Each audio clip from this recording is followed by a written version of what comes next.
অনেক আমার কওমের ভাইদের আকীদা, আমার ভাইদের আকীদা যে নবী নাকি শাফাআত করতে পারবে না। এটা একটা চক্রান্ত আমার ভাইদের ঘরে বেঈমান বানাবার একদল ছদ্মবেশী লোকেদের দ্বারা আমাদের মধ্যে রাসূলুল্লাহর বিদ্বেষ ঢুকিয়ে দেওয়া হচ্ছে। নবী নাকি শাফাআত করতে পারবে না, বলুন নাউযুবিল্লাহ। আমার নবীকে আল্লাহ তুলবেন, তিনার মাথায় শাফাআতের তাজ পড়াবেন, তিনি উম্মতের শুধু নয় বিচারটা শুরু করবে তিনার শাফাআতের ওসিলায়। জোরে বলুন সুবহানাল্লাহ। সমস্ত উম্মতের জন্য, যেটাকে শাফাআতে কুবরা বলা হয়, বড় শাফাআত সবার জন্য নবী বলবে। আল্লাহু আকবার। সেই নবীকে ভালোবাসেন যিনি সমস্ত নবীর উম্মতের জন্য বলবে। সেই নবীকে যদি ভালোবাসতে পারি, তিনি কি আমাদের জন্য করবে না? তাই নওজোয়ানদের বলে দিয়ে যান, বাপেদের মায়েদের বলে দিয়ে যান, দুনিয়ায় কার সঙ্গে উঠা বসা করছে, কার সঙ্গে দল করছে, কার সঙ্গে আত্মীয়তা করছে, কার সঙ্গে আপনি ভালোবাসা রাখছেন, এখনো আপনাকে দেখতে হবে।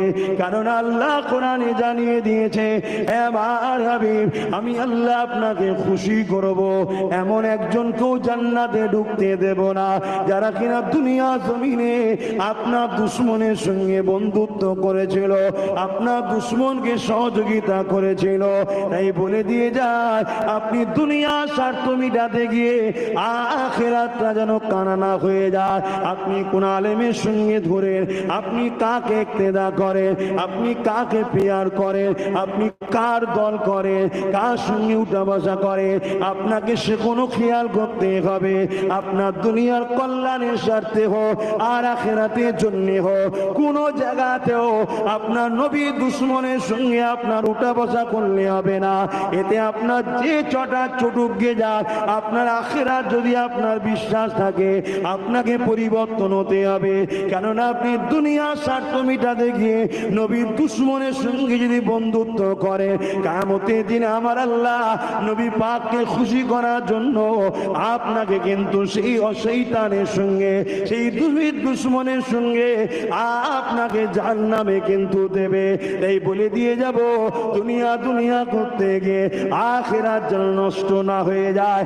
এই যুবকেরা তরুণেরা, জাহান্নাম শুনতে বড় ছোট লাগে, কিন্তু জাহান্নাম এত কঠিন। এই যুবকেরা তরুণেরা বাপেরা, জাহান্নামীরা জাহান্নামে গিয়ে যখন তারা পিপাসা লেগে যাবে, তাদেরকে কি পান করানো হবে?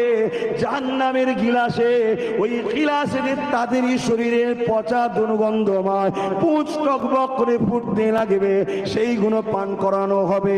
মুখ দিয়ে ঢুকে যেখান দিয়ে যাবে, সবটা গলে গলে গলে গলে চলে যাবে। কেন? এত গরম হবে। আবার অটোমেটিক আল্লাহর হুকুমে তৈরি হবে। যদি আপনি একটা গাছ কাটার পরে, একটু ছিলে দিবার পরে সেখান থেকে যদি ফেকড়ি বেরোতে পারে, আমার আল্লাহ পাকের ক্ষমতায় আবার সে মানুষটা তৈরি হবে, আবার তাকে শাস্তি দেওয়া হবে। তাই বলে দিয়ে যাব, হ্যাঁ দুনিয়ায় গাড়ি বাড়ি শখ শান্তি করে, কিন্তু হারামের ইনকাম করে নয়, লোভ করে নয়, জুলুম করে নয়, এতিম গরিব অসহায়দেরকে মেরে ধরে নয়। এ যুবকেরা, আপনি আল্লাহর কাছে সাহায্য চান, আল্লাহ আপনার রুজির রাস্তা যদি ছোট থাকে বড় করে দেবে। অবশ্যই বিশ্বাস রাখো, কিন্তু মনে রাখবেন ওই টাকাটা যেন হালাল ইনকাম হয়। হালাল ইনকামে আপনি গাড়ি বাড়ি করুন, কোনো নিষেধ নাই, এবং শুকরিয়া আদায় করুন। আল্লাহ দুনিয়াতেও দিয়েছে, শুকরিয়া আদায় করার জন্য আখিরাতেও আবাদ দেবে। আল্লাহ নিষেধ করেন যে দুনিয়ায় বাড়ি করা যাবে না, গাড়ি করা যাবে না, না, ইসলামে জায়েজ আছে, কিন্তু হালাল পয়সায়, হারামে নয়, লুটে নয়। হালাল ইনকাম করো, চেষ্টা করলে হয়নি কে বলেছে?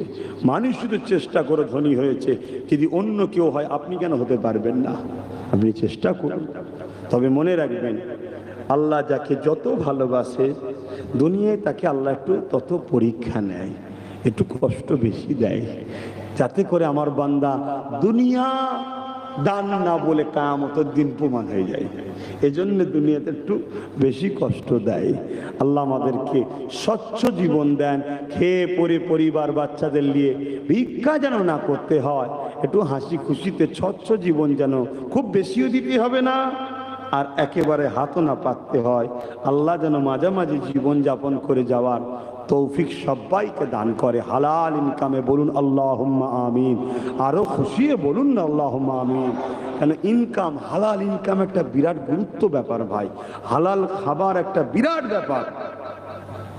কেন আপনার রক্ত যদি হালাল থেকে হারাম হয়ে যায় তাহলে ও রক্ত কিন্তু ভালো দিকে নিয়ে যাবে না। জান্নাতটা হলো পাক, শরীরে যদি হারাম খাদ্য ঢুকে যায় নাপাক শরীর, পাক জান্নাতে যাবে না। এজন্য হালাল রুজি, হালাল খাদ্য, হালাল একটা বিরাট গুরুত্বের ব্যাপার ভাই। আল্লাহ কবুল করে বোন আল্লাহুম্মা আমিন। আহা আমার নবীকে ভালোবাসেন। দুনিয়া দুনিয়া করতে গিয়ে আমরা নবী ভুলে যাচ্ছি, নবীর থেকে অনেক দূরে সরে যাচ্ছি, অথচ নবী আজও আমাদের জন্য কাঁদছে। জোরে বলুন সুবহানাল্লাহ। হযরতে জিবরাইল দুনিয়া জমিনে চলে আসবেন। জমিনে এসে আমার রাসূল কোথায় আছে খুঁজে পাবেন না। কেননা এই ঘর বাড়ি বালাখানা পাহাড় পর্বত কোন অন্য পরিমাণ ও টিলাও থাকবে না, সব তো আল্লাহ ফানা করে দিয়েছে। তাই জিবরাইল জমিন থেকে আওয়াজ দিয়ে বলতে লাগবে, আল্লাহ আপনার হাবিব কোথায়? আমি জিবরাইল খুঁজে পাচ্ছি না আল্লাহ। আল্লাহ আপনি বলুন আপনার হাবিব কোথায়? আল্লাহ পাক বলবে, জিবরাইল রে জমিনে কান লাগিয়ে লাগিয়ে শোনো, যে জায়গা থেকে দেবে কান্নার আওয়াজ আসছে ওই জায়গায় আমার হাবিব তিনার গুনাহগার উম্মত উম্মতির জন্য কাঁদতেছে। আরো জোরে বলুন সুবহান। কখনো রাত্রিরে বালিশে মাথায় দিয়ে সেই নবীর জন্য কেঁদেছেন? বলুন। দরুদ শরীফ পড়তে পড়তে নবীকে মিস করেছেন, স্মরণ করেছেন, কেঁদেছেন? আহা হাই রে কপাল আমাদের, যিনি কাঁদলে, যিনার কাঁদার কোনো প্রয়োজনই নাই। আমার নবীর উম্মতের কথা না মনে রাখে তার কিচ্ছু হবে না, কিন্তু আমরা তিনাকে ভুলে গেলে আমরা ধ্বংস হবে। আমরা ভুলে গেছি, অথচ তিনি আমাদেরকে আজও স্মরণে রেখেছে, আজও কাঁদছে। আসেন পরিবর্তন হয়। প্রতিটা রাত্রিরে কম করে হলেও শুবার আগে 11 বার দরুদ শরীফ পড়ে রসুলকে একটু মিস করে শোবেন, একটু স্মরণ করে শোবেন। আহা নবী পাকের জীবনীকে খেয়াল করবেন আর দরুদ শরীফ পড়বেন। কত কষ্ট না আমার রসুল করেছে, গাছের পাতা খেয়ে আমার নবী জীবন যাপন করেছে, জানেন না? কি গো জানেন তো নাকি? কি জন্য? গাড়ি বাড়ি করার জন্য নাকি? হ্যাঁ, শুধু তোমাকে আমাকে জান্নাতের রাস্তা দেখাবার জন্য। কষ্ট হচ্ছে?